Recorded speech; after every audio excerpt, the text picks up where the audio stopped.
Welcome to Pep Talks with Eric, where we shift gears from negative feedback loops and drive towards the life we truly want.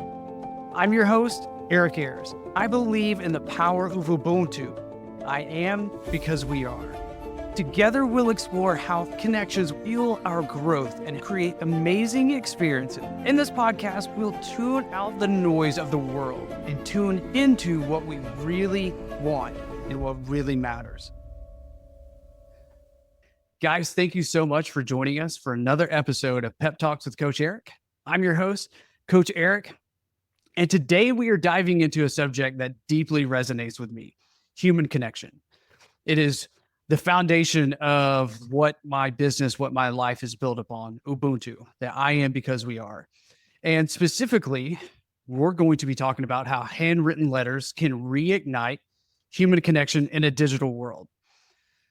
All right. Our guest today, I'm super honored and privileged to have her on. She's an award-winning author and dynamic keynote speaker who envisions unity in diversity, where the disparities intertwine as bonds rather than divisions. Beautiful. And by revitalizing the age-old art of handwritten letters, she revives human connections in an increasingly digital age. Infused with wit and humor, Amy draws from her experience crafting 580 handwritten letters to all her Facebook friends, illuminating the path to profound connections in the unlikeliest corners. And with acclaimed works like Dear Dana and You Cannot Mess This Up, Amy inspires others to embrace vulnerability, proving that genuine kinship thrives even in unexpected spheres. Amy, it is an honor to have you on the show. So thank you and welcome to Pep Talks. Thank you, Coach Eric. I'm honored to be here and excited about our conversation.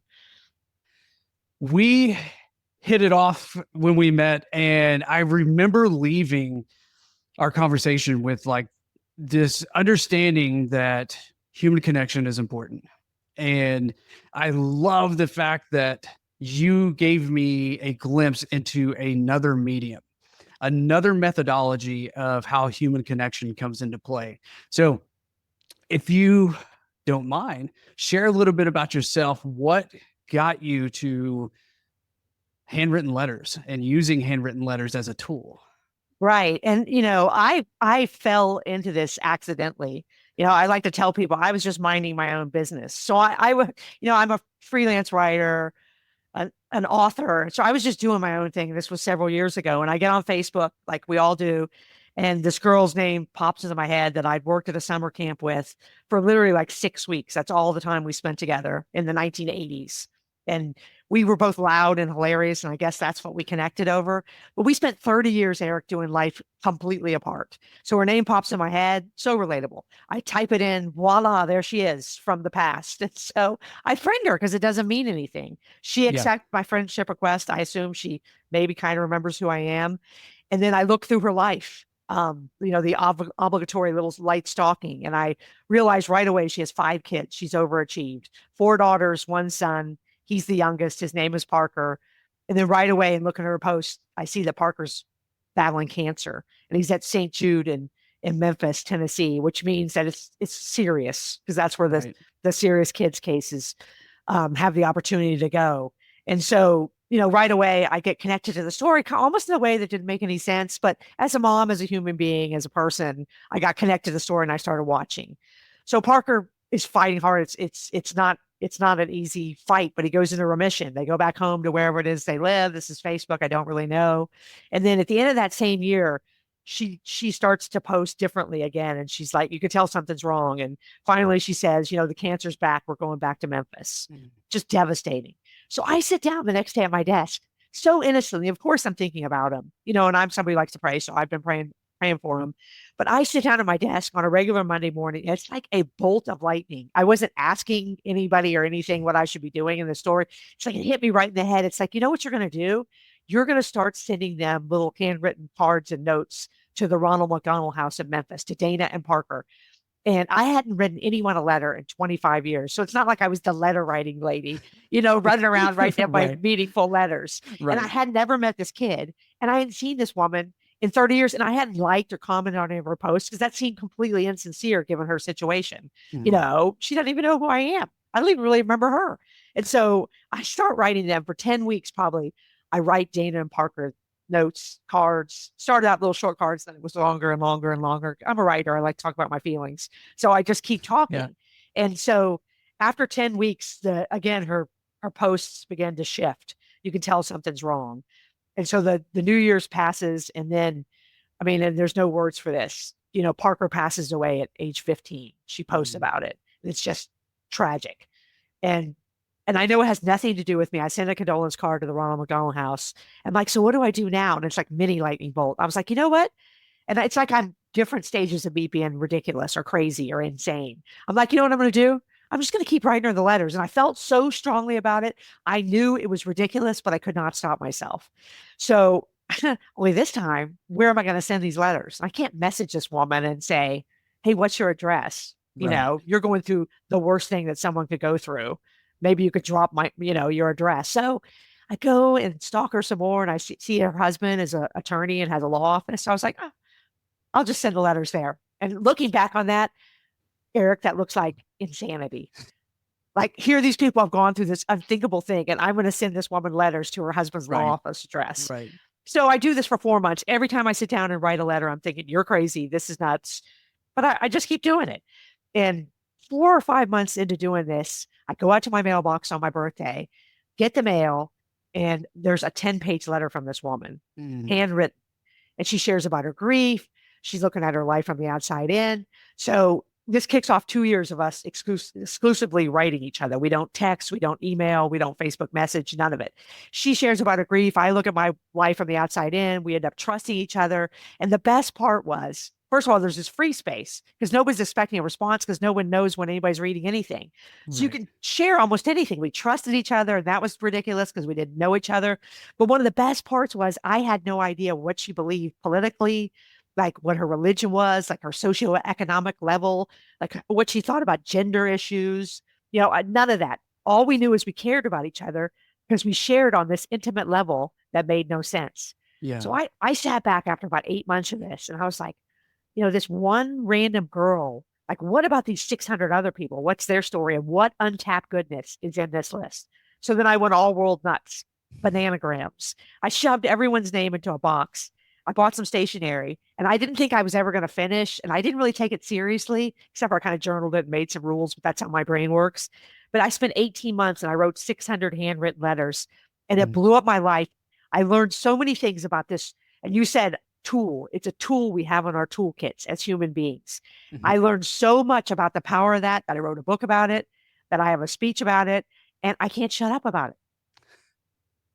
Which I'm glad you can't shut up about it because you're here sharing this important idea, this important concept. So as with all conversations, this can go many different ways. And we can dive into many aspects of this. There's a profoundness within that 4 month lull of that you were writing. You had no idea if she was getting it, but you were still writing. Um, and the knowing of just needing to do that. I know you say it might be insane, it might be crazy, but there was a knowing in you doing this. I think that is so powerful. And I think all of us have this knowing to do something. And when we give ourselves permission to listen to ourselves and go forward, magic happens. These things happen. And when you tap that into, you mentioned prayer. So you're praying, you're putting your feelings out on paper from pen, from heart to pen to paper. And that energy is going out to make a difference. Like that whole thing is absolutely beautiful. And oh man, so much to tackle here. What was it that, and you may not even know this, but what was it that kept driving you to write, especially in that 4 month lull, to keep to in the pursuit of being a pen pal, right? Because that's what it ultimately became. That's what you described to me. So in this pursuit, what was the driving factor? Yeah, there was something inside of me that could not stop. And it may have been that as a fellow human being and mother, that the thought of losing a child was just so, unthinkable to me Yeah. that I had to do something, that I had to do something. Like when he was fighting cancer, I had to do something. And when he lost the battle and she was left there without him, I had to do something. But the only way I can describe it is I was so inclined from the moment the first lightning bolt hit me, like I couldn't have stopped even if I wanted to. It was so much momentum that Yes. it was like one of those, I think, a once in a lifetime moment in my life where I was like, I just have to do this. I like what you said, because I think we all have that gut instinct stuff inside of us. And it's a matter of if we let it go. And I think I let it go, and it clicked with some part of my personality, and it just went. And Yeah. and and I wonder too, Eric, after 4 months, how long would I have gone? Because I think one of the best parts of this story that gets underplayed is Dana writing me back. What if Yeah. Dana doesn't write me back? Right. Are we even having this conversation? Am I even the letter writing girl who can't shut up? Well, it's hard to say, but I think that one of the best parts of my story is you look at the start and where we're at right now, and it was just down to one random girl following through on her gut instinct. And how Yeah. inspiring is that for everyone else who has a gut instinct? Right. Oh, beautifully put. And if we look at current situation, current life in this digital world, right? There's not a whole lot of handwriting letters going on, but when we receive those, there's a different feeling. But there's also ways. There's an idea that's proposed by Mick Ebling with Not Impossible Labs, who says let's utilize technology for the sake of humanity instead of for the sake of technology. So how do we take technology and incorporate this humanitarian aspect? So for example, the first thing I thought of when you were explaining that was, we are so accustomed now in this digital world to look at the likes, the comments, the views, all of these things. But to your point, if we have music inside of us that needs to be played for the world, it doesn't matter how they respond. If they respond, the important thing is we do it. We ship the work, we send the letter, we post whatever, not for the views, not to come back, but because this is what we're meant to do. And this is how we create human connections. And because of that, this first, I'm going to call it a trial. It's not a trial, but this first period of you learning this craft, this art, because ultimately I think that's what it is. After that, you're like, okay, this was one, technically two, because you wrote Parker as well, correct? Mm-hmm. And so two, and then you're like, I'm going to trade this in and I'm going to go for all 600. And it's like, all I needed was this baby step, Right. which was huge. And I'm not downplaying that by calling it a baby step, but like from where you're standing, from there to 600, that's a different ball game, because now we're like, this is human connection. Right. Right. No, and I think it was a baby step, because it taught me, like, I got a glimpse into the power, and I think I understood that there was something so, like, it changed me in a way that I couldn't even explain. And so what would happen if I connected with everybody? And I just did not realize it's the deliberateness and the non-intrusiveness of sending one. And I think letter is the right word, but we could also frame it as a note, because this can be done in 2 sentences. It does not, Yes. because I think one of the unfortunate parts of my story is one, I was a writer coming into it, and two, I wrote 2-page letters.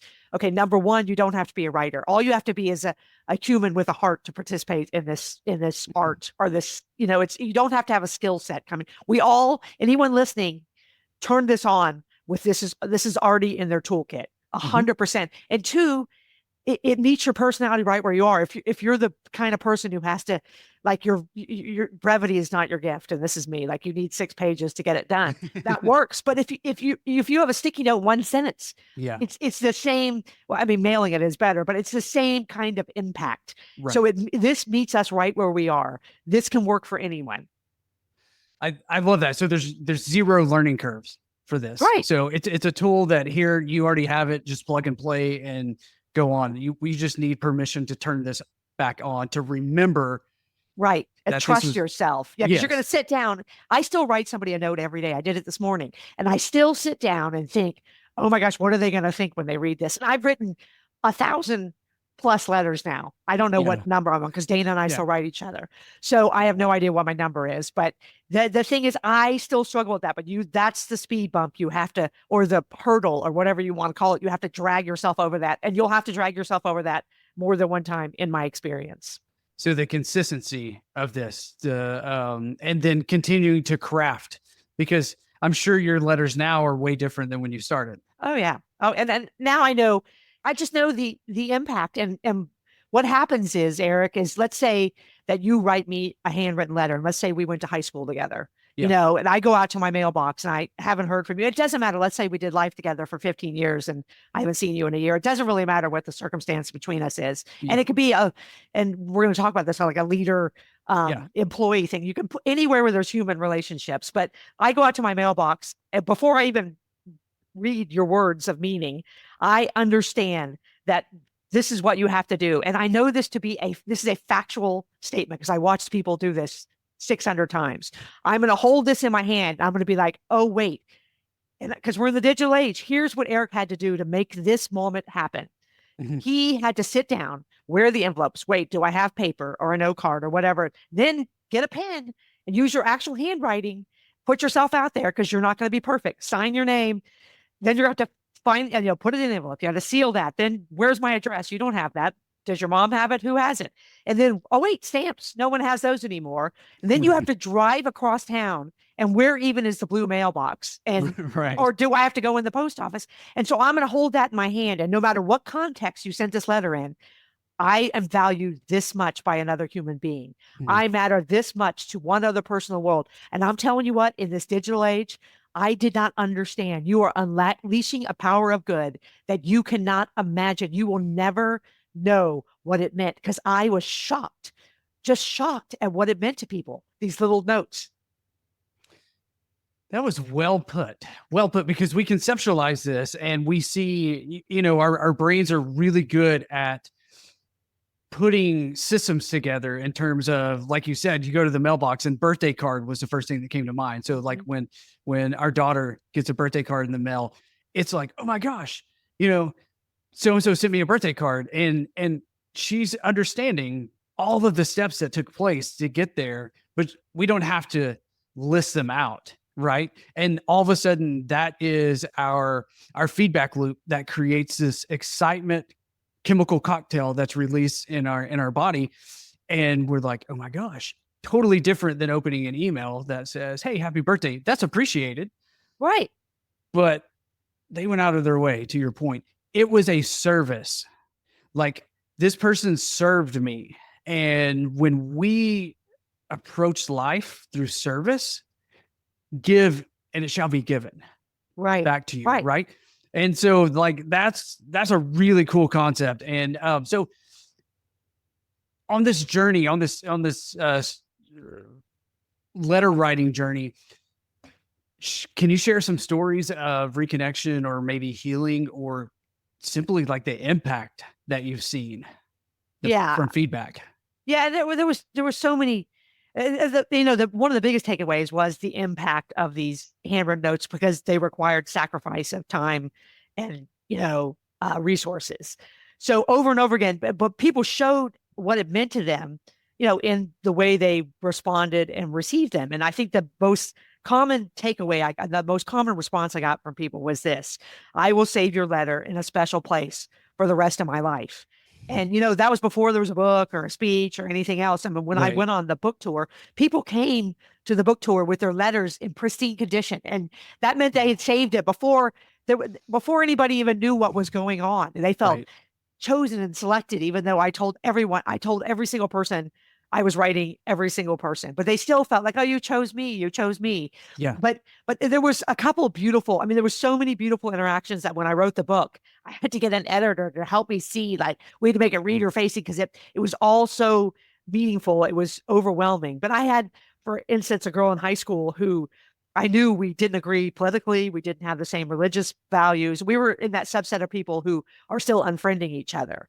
And I wrote her and kind of said, I know we don't agree with everything, but I your posts are eloquent and they make me see a different side of things. And I feel like I learned something from you. And so regardless of how many likes you got, please know that I'm glad we went through this election together, because I feel like I learned that I'm better because you put things in a way that I understood. You didn't do it from a place of hate. And Right. she, hand wrote me a letter back and said, and this is someone on the other side of that spectrum, that like we've been told to stand on our sides Mhm. and not reach out to the other side, if only to be slapped back. But she Yeah. writes me back and said, when I hear from people like you, I'm filled with hope and optimism. And you think about what that means. Stay in touch. Thank you. And I know if I saw this girl again today, who I haven't seen in 30 years, that we would see each other. We wouldn't act like we didn't know each other. We would probably hug each other. And I don't believe in Mhm. crying. And we would probably tear up a little bit and we would embrace. And those differences would 100% still be there. But because our connection is more important, because we started out life together, because this whole relationship fortified with these simple handwritten words, they just wouldn't matter as much. The Yeah. fact that we were connected would mean more. And that tells the whole story. And that happened over and over and over and over again. Mm. It's almost as if the dichotomies, right? The two disbeliefs are less powerful than the shared beliefs and the shared experiences, because like that, it's almost like you can say, all right, our difference in beliefs, our difference in values, whatever, is irrelevant because we are actually more alike than different. And that is it's the remembering of, wait a minute, no, this is who we are through I like how you said it. So in not being excluded, they were made to feel included. Right. Right. So And she knew the differences too. And she's like, yeah, regardless, I'm important enough to this person right. to be reached out to, even though she knows I don't, we're not on the same page. But, Yeah. and then the handwritten letter just, that takes it to a whole nother level. And I didn't know that. Like the act that I would sacrifice that, it would have been meaningful if I would have sent her a Facebook message and told her the same thing. But the handwritten thing, it's just next level because it sets the whole thing apart. And Yeah. again, we all have this power. This has nothing to do with Amy Daughters being a great person or Amy Daughters Right. being a nut job, Right. and nothing to do with any of that. The story is about you, the people listening. That's Yeah. what the story is about.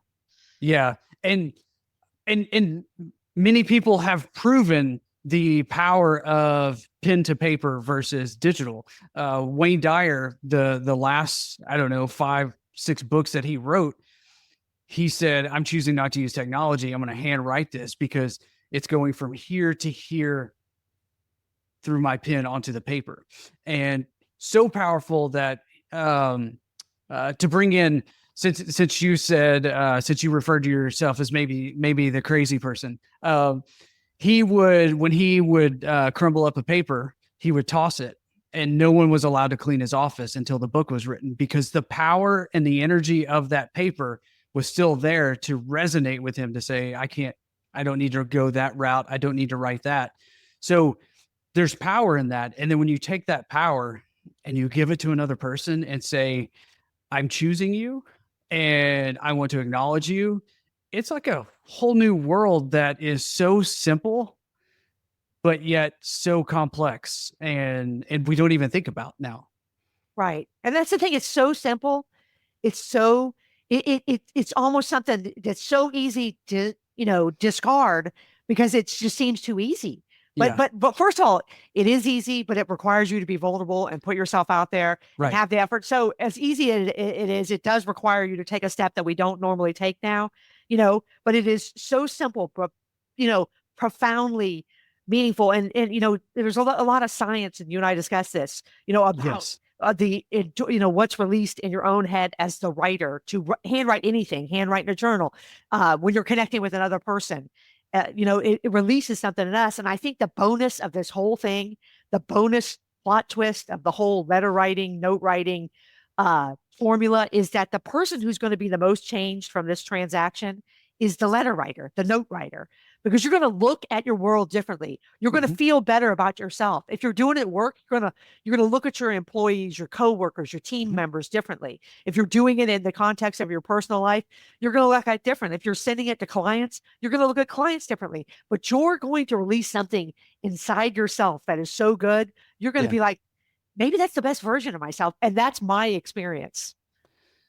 Interesting. So it's very similar to journaling because it's creating an introspection, a self-discovery through the act of servanthood. I mean, for lack of better terms, because you are putting it as small as the uncomfortableness is, or as small as the inconvenience is, it's still inconvenience and it's still uncomfortable until it's not. And then it's like runners who have to run every day, and when they don't, they feel ill. It's like, okay, I haven't written today. Like I'm not aligned today. Like I need to write. I need to get this out. And then you're like, all right, now I'm set up for success. And oh yeah, someone else is going to get a dopamine and serotonin hit when they read this in a few days. Right. Right. And it never stops. I thought after I wrote the last letter in the Facebook project, I was like, I'm out. First of all, I'm going to get off Facebook. Second of all, I'm never going to write anyone another letter again. Yeah. But then I realized that it's not just honoring the story. It's the best version of me. It's one thing I could do. And it still works. And that's the thing.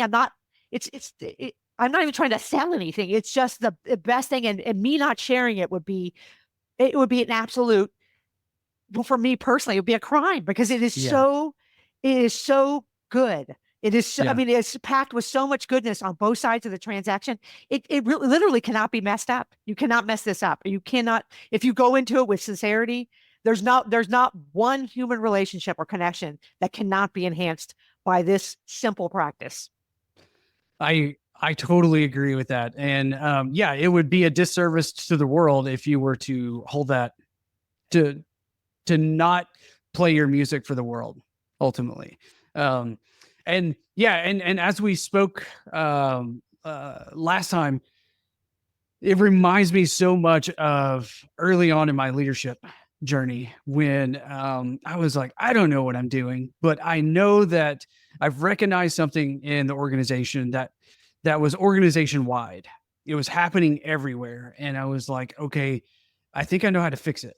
And so I told my manager, and in less than a week later, I got this note, handwritten note from our CEO who, as a frontline staff who just elevated into it's like the highest level nurse, lowest level management, like however you want to look at it, depends on the night. Right.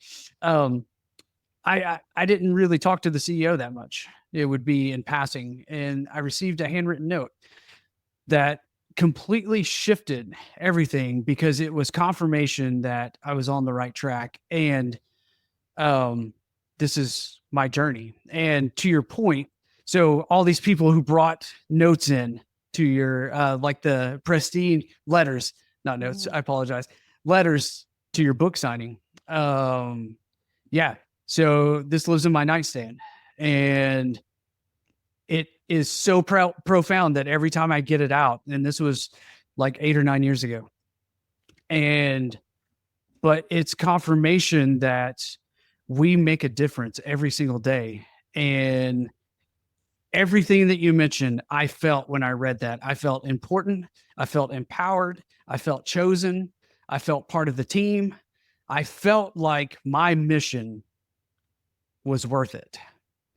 Simply in this few minutes that Keith Goodwin took the time and wrote this and gave it to me.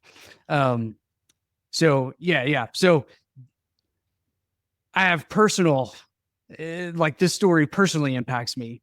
And to take this even further, I just realized this as a few minutes ago. So I have the privilege of making my daughter and my wife's lunch every morning. I'm the coffee guy and I'm the lunch to set them up for success. Most mornings I will write them a note on the napkin or the paper towel that I put in there. And half the time I don't hear anything about it. but there's certain times where like my wife will say, I absolutely love the note today. And other people at work are like, oh my God, let me read the note that your husband wrote today. And so it became this thing, but it doesn't need to be reciprocated because, to your point, I'm better for doing that. Right. And it becomes about how may I serve. And when I get out of that mindset and I don't write, she will say, I miss my notes. I'm like, okay, there is value in there. So I'm going to pause. That was a whole lot, but I wanted to let you know this resonates tremendously with me. Well, I think but what you said is an excellent point. That's another thing, Eric, that I learned from the letter writing process is one, there was so much volume that I began to not really care if someone responded or not because I couldn't keep up with it. Like it was a numbers game. But also I realized, and this is a really profound realization, that I probably had I'm a numbers girl, so my response rate was like 74.9% on the letters. But I always wondered about the 25% who I didn't hear back from. And I began to realize that me making an impact with these letters when I wasn't even trying to make an impact, which is funny to me, is it had nothing to do with whether I got a response or not. I didn't need to have a response to know I had made a difference. And I love to think about those 25% of the people and their stories, because I came to believe that there was a certain type of personality type that was going to respond, and they weren't better than anyone else. That's just how they lived their life. But I think that the rate of impact was 100%.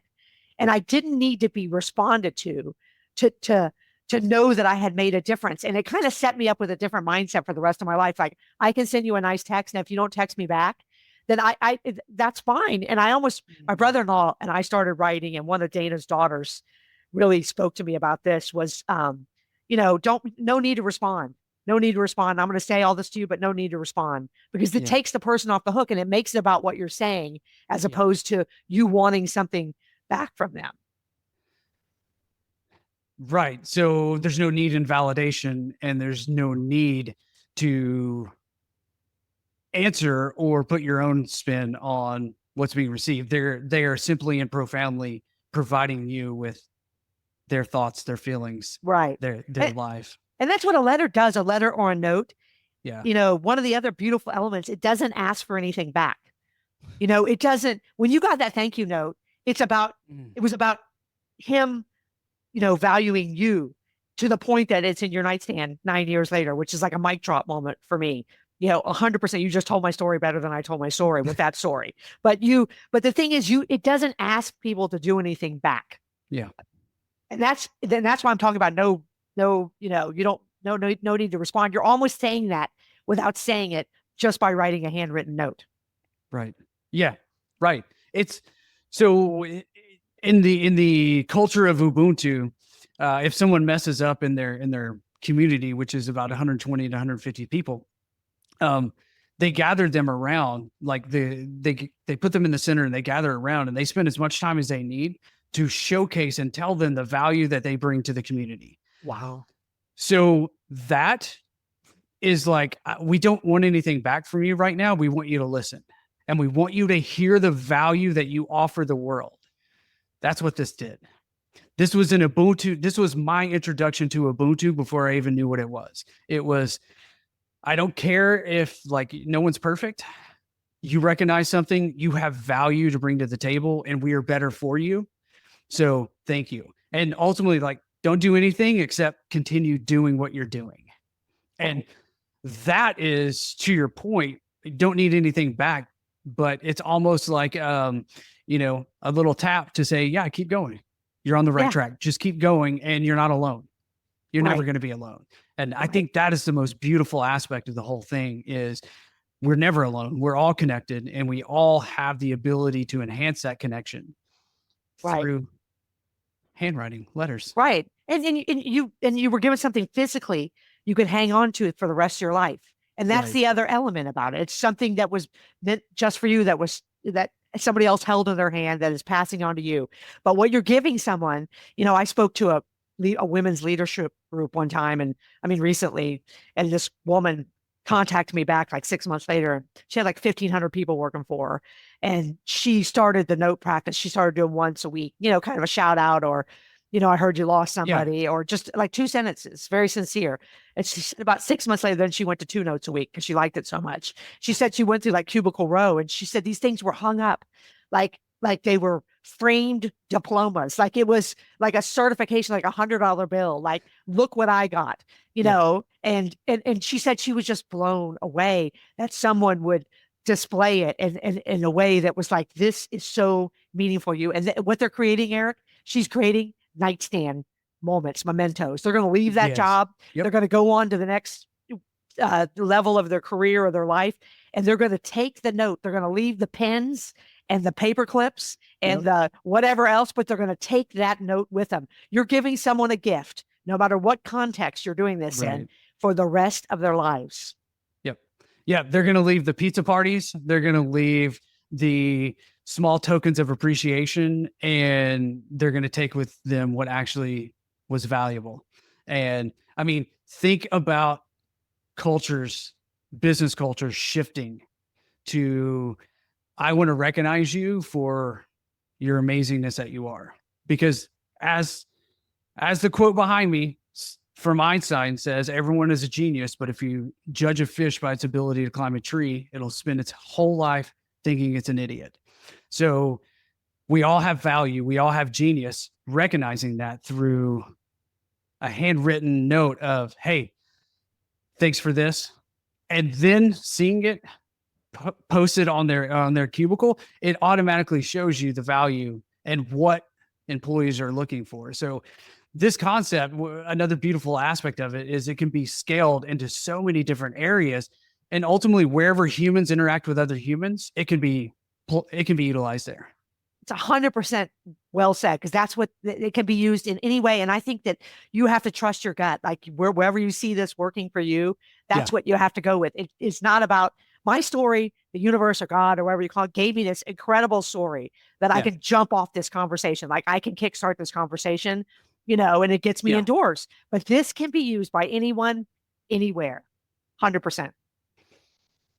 I love it. I love it. So I think I know the answer to this. But if someone was wanting to start right now, improving their relationships, improving their understanding of themselves, making human connections, what is step one? What is one small thing they can begin? Well, get the smallest note card you can, and every time I speak about this, a lot of people have somebody who they immediately think that they want to send something to, whether it's a work thing, a personal thing. Trust yourself and sit down just long enough to write 2 or 3 sincere sentences. What do you write about? What's going to come to your mind? Something you need to apologize, something you need to thank them for, something you need to congratulate them on, a struggle they might need support with, or just, hey, hi, I haven't talked to you in a while. I just want to let you know I love you. It could be that simple. Or I saw you in the meeting and you did a great job, or I heard you lost your mom and it was 2 years ago and I never said anything. It's never, ever too late to say anything. But sit down and do that one small act. Deliver it to them by hand, put it in our office mail, put it in the mailbox, which is even better, and then see what happens next. Not just to the person on the other end of the transaction, but see what happens next within you. Yeah. I love that. I love that. Okay. Where can people find you? Yeah. Everything about me, amydaughters.com. That's the place to go. I mean, I'm on Instagram and Facebook, but the links are there. Okay. My email address is there. I love to hear from people, and my mailing address is on my website. And I guarantee you, if anyone writes me, I will 100% write them back. And you can start with me, and I will write you back. So yeah, go there. And that's where all things Amy Daughters. That's awesome. And we'll have all of the links below. This was an absolute pleasure. Thank you so much. Is there anything else you want to add to this? Maybe something we haven't covered? No, I just want to say thank you for letting me share my story, because I'm 100% about, I want to sell books. Yeah, I'm a small business person, but I want to tell the story, and what an honor and a privilege, and someone who I feel like I'm on the same page with your audience. So thank you very much, Eric. Yeah, absolutely. Thank you. It was truly an honor. And I love the passion. I love Yeah, I love the whole concept. I love anything that enhances human connection, because in a world where we feel as though we're being um, separated and pulled and, having to choose sides, like at the core, we are all humans and we all have value that we can offer one another if we will allow that and give ourselves permission to s- to serve and to be there for other people. So I love it. Um, the one last thing, I love the fact of something that changed my life was the affirmation of I am enough.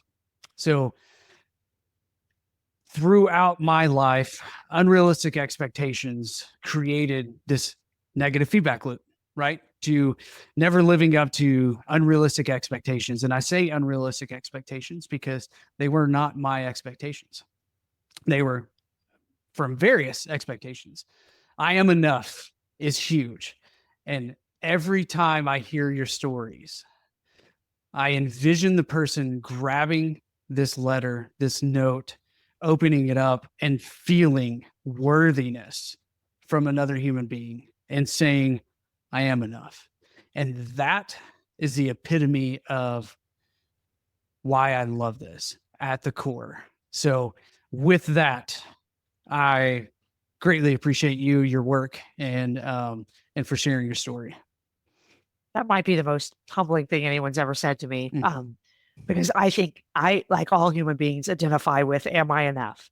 So if I gave one person, if they felt like they were enough, I mean, that is the most powerful thing I've ever heard in my life. I mean, that's profoundly, like, I don't even know what to say. That's incredible. So thank you for saying that. You might have just compelled me to go one more. It's hard to do these things and Yeah. stay motivated to try to do what you think you need to do. But Yes. that was incredibly. Thank you for saying that. So Absolutely. Yeah. Yeah. I 100% believe that. And that's the feeling that I have when I hear the stories, when I empathize when I empathize with the people within your stories, it's, it clicks. This is why it's so profound. This is the human connection, is the value is allowing me to be enough for who I am and with no expectations, right? right. That's that's the beauty. So And that's the thing. There's so many layers of this that's good and can be unpacked. yeah, It's unbelievable. I love it. I love it. Well, guys, if you enjoyed this, please share it. Please comment. Please reach out to Amy. Send her a letter, and if you do send her a letter, when she responds, let us know about it. Would love to post about this. So, and if you're interested, if you are at a place where you feel stuck, where you feel like you don't know the next steps, or there is a higher purpose to your life that you're not living up to, I'm doing a 6 weeks journey of transformation. Reach out to me. Would love to chat more about that to help empower you to become the best version of you. And who knows, maybe this starts with writing letters to people and empowering yourself to get your voice out there. Whatever the case is, Amy and I would love to help in whatever capacity, whatever way we could. So one more time, Amy, thank you so much. It was a pleasure to have you. Thank you, And, Coach Eric. and guys, I'm looking forward to the next one. And this journey that we are on, I'm so privileged, I'm so honored, and I'm so grateful that this Ubuntu community is beginning to take shape, and we are driving human connection in the way that it should go through community. So looking forward to seeing you in the next episode. And until then, be well, be loved. Thank you for joining me on Pep Talks with Eric, where together we shift our focus, brace connection, and drive towards a more fulfilling life. Remember, it's not just about where you're headed, but how you choose to travel along the way. As you continue your journey, know that you have the power to change lanes and focus on the path that leads to positivity, purpose, and connection. Let's stay connected and continue empowering your journey one commute at a time. Thanks again for tuning in, and I'll see you next time. And until then, be well, be loved.